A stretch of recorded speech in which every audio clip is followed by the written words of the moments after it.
Hello guys, good morning. Especially sa nanonood po sa akin ngayon, good morning.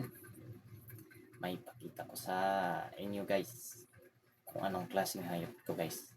O insects, anong klase yun.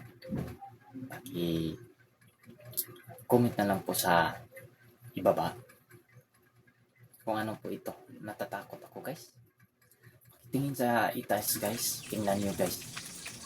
Parang linta guys na nabubuhay sa ilog guys at umakyat din sa bundok guys. Baka naubusan ng tubig ang ilog guys. Akyat na lang siya sa bundok guys. Natatakot ako guys kasi makakainin ako guys. Papunta naman sa akin guys.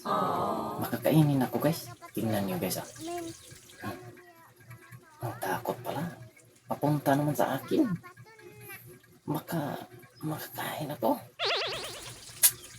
Paki-comment na lang guys kung anong klase to guys. Paki-comment sa ibaba. Thank you.